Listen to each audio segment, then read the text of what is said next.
messieurs, bonsoir et merci si vous nous rejoignez sur votre journal de 22 heures. Voici les titres de ce journal. Le ministre de la Justice reçoit la représentante du PNUD à Djibouti.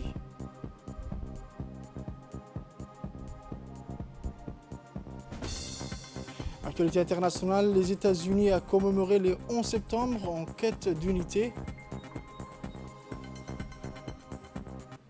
Merci encore, mesdames et messieurs, de nous rejoindre sur cette nouvelle édition.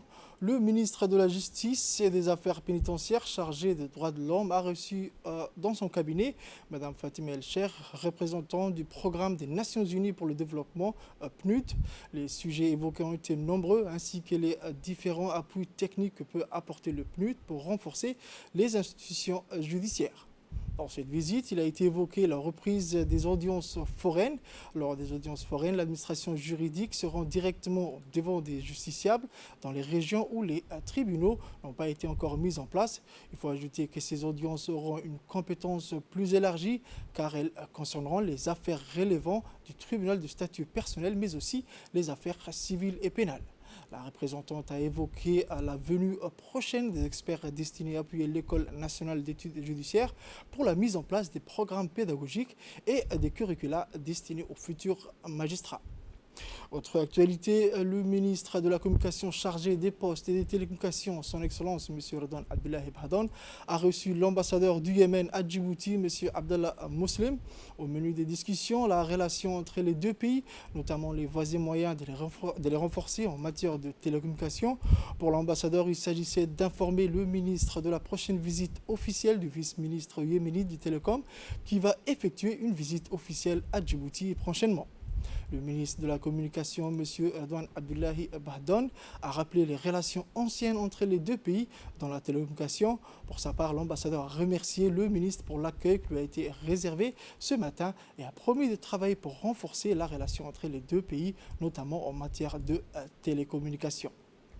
Direction Ali Sabi à présent à Ali Adé, la délégation conduite par la ministre de la Jeunesse et de la Culture, son Excellence Dr Hibo Momin Assowe, accompagné par le représentant de l'USAID à Djibouti, M. Lloyd Jackson, s'est rendu pour sa dernière étape de sa tournée de prise de contact à Ali Adé. À son arrivée, la délégation a été accueillie par le préfet de la région, M. Moussa Aden Migane, le président du conseil régional, M. Omar Ahmed Waïs, le député de la région, le nouveau chef du corps de l'armée Bias, le colonel Omar. Par ailleurs, la ministre a rappelé que la jeunesse est un capital essentiel et un levier de développement qui doit être placé au cœur des préoccupations de la localité. La rencontre s'est clôturée par les visites du CDC et de l'aire de jeu.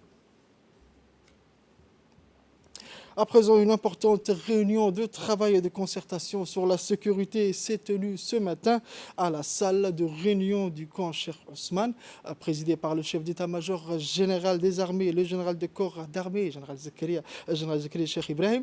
Cette réunion a vu la participation du chef d'état-major de la défense, le général de brigade Tahir Ali Mohamed, du colonel-major Mohamed Rayad Ghele, sous-chef d'état-major de la défense et des responsables des institutions de défense et de sécurité du pays, à savoir le chef d'état-major de la gendarmerie nationale par intérim, le colonel Ibrahim Elmi, le directeur général de la police nationale, le colonel Abdullah Abdi Farah, le commandant de la garde-côte, le colonel Waïs Omar Boré. Ont participé également le chef de corps du régiment interarmé de Tadjoura, le colonel-major Ali Shahim Daoud et le chef de corps du régiment d'action rapide, le colonel Ibrahim Ali Afar.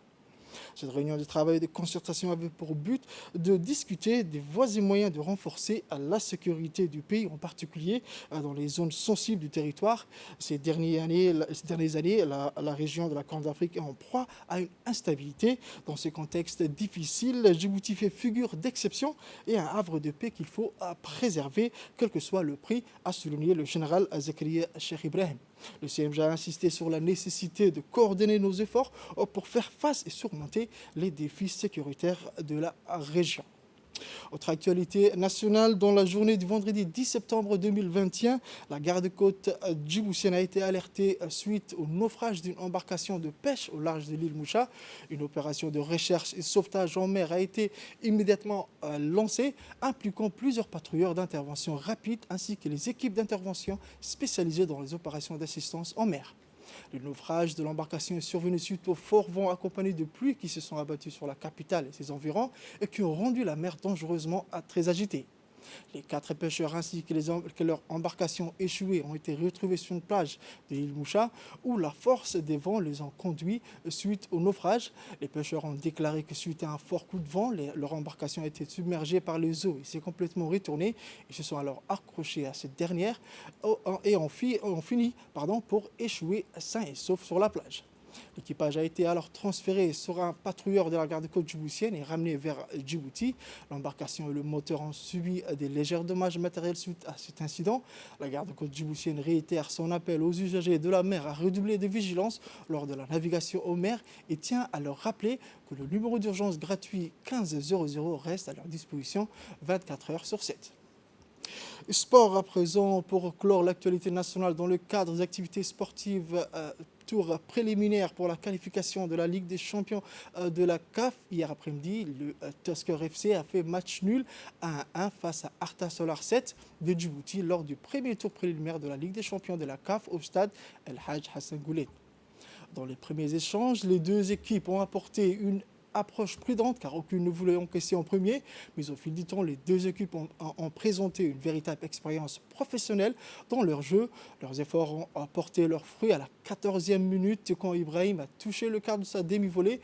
Sans trembler, les joueurs de Arta Solar 7 ont accéléré leur rythme et égalisé une minute plus tard. Ils ont réussi à décrocher un coup franc à 30 mètres de la zone dangereuse. Alain Traoré a intensifié et habilement battu le mur Emery dans le but des Tuskers pour l'égalisation. 5 minutes plus tard, Arta Solar a également raté sa chance. Diafra Sakho s'est frayé un chemin de la zone dangereuse mais n'a pas réussi à capitaliser sur l'avantage car il a tiré juste à côté. Les deux équipes sont restées sur le score de 1 but partout. Juste la dernière minute, l'équipe du Kenya a un léger avantage avant le match retour le 18 septembre au Kenya.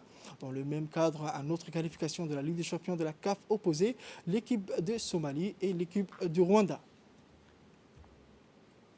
Et enfin, dans l'actualité internationale, minute de silence, lecture des noms de victimes et moment de recueil.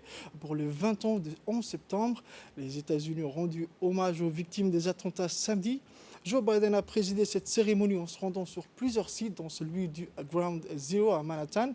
Des milliers de personnes, dont 3 présidents, ont observé une minute de silence à Ground Zero pour marquer le moment exact où un avion d'American Airlines a percuté l'une des tours jumelles de World Trade Center il y a 20 ans.